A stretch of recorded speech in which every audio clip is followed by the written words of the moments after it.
welcome to another edition of A Chapter a Day Keeps the Doctor Away. My name is Alan, otherwise known as Hisui, and I am from ReverseThieves.com as well as the Speakeasy Podcast. This time I'm looking at Jojolion, the new chapter of JoJo's Bizarre Adventure, and this chapter is called The Basement Dwellers, which sounds like something about some nerds who live in their mother's basement, but that's not what it's about. Instead, this is a lot of exposition, but not to the reader. We know most of what Yasuho was told at the very beginning of the chapter. It's actually just getting her up to speed and kind of being a little reminder to the readers. But, man, this part really reminds me more and more of part 4. Because we've had a lot of, hey, I attack you with the stand, and then we work it out and we're cool again. And there's a really bad guy, and he's pretty bad, but most of us are okay people or wacky, insane people. And so yeah, this really is cementing itself as the part 4 of the new JoJo's timeline. Especially how Tsurugi is generally like, I'm sorry I attacked you with my stand power. I wanted you to stay here forever. But now that you come back, I feel really bad. So you don't have to stay here forever anymore. Let me explain a lot of stuff as well. And so yeah, here's my stand. Yep, this is what stands are. And here's Paper Moon. And that's what Paper Moon does. And oh, this room? Yeah, this is where the members of the family, who are the first members of the family, are treated for sickness. And so, yeah, we see a lot of that going on, of just information dump from Tsurugi, who feels bad about messing with, Yasuho. And so she gets filled in what stands are, a little bit more about the Higashikata family, a little more about this crazy room in the underground, and about the walleyes. And so she decides to rest. And then her bad day continues because almost being raped twice obviously was enough. Someone's also gonna have to try to kill her. And so this really weird new dude comes in, and he is Yotsuya Yagiyama, and he obviously has a stand. And so he comes in and he basically, out of nothing, forms kind of like plastic wrap and then tries to drown, poor Yasuho. And so she wakes up and she's struggling and she tries to cut, the plastic wrap so she can breathe again. And this guy is obviously doing it to draw out her stand. And he examines Paisley Park, which is her stand. And he, once again, a little more exposition of, he identifies as long range, unconscious, obviously has map abilities, stuff that we all knew and we've been reading. So it seems a little bit of a catch up to speed one. And it runs off. And he seems kind of disappointed, but he's still monologuing about how he's an architect and he's really concerned about property and social status.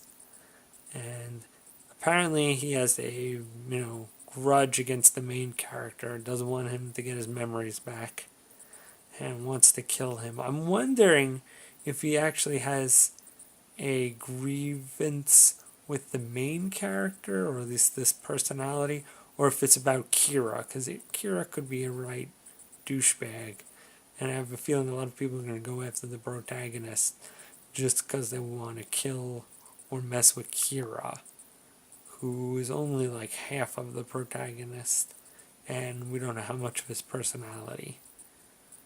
But yeah, so this guy obviously knows a lot. He knows about the Higa Shikata family. He knows about the protagonist. He knows about Kira and his family. And he obviously knows at least a little bit about Yasuho. So he's obviously one of these people who has a lot more information. And so, in a last ditch effort, Yasuko makes, while he's, doing his villainous monologue, she makes little bananas out of origami. And since Paper Moon, one of the other powers, is to bring origami to life, she basically makes him snip on a banana peel, which is just kind of outrageously funny, but also amusing and kind of clever. And so that causes that guy, the image of him, we find out it's not really him, it's just some kind of like stand projected image. And since he falls on some of the broken glass that, Yasuho made before to escape, his stand just disappears, or at least his projection from his stand disappears.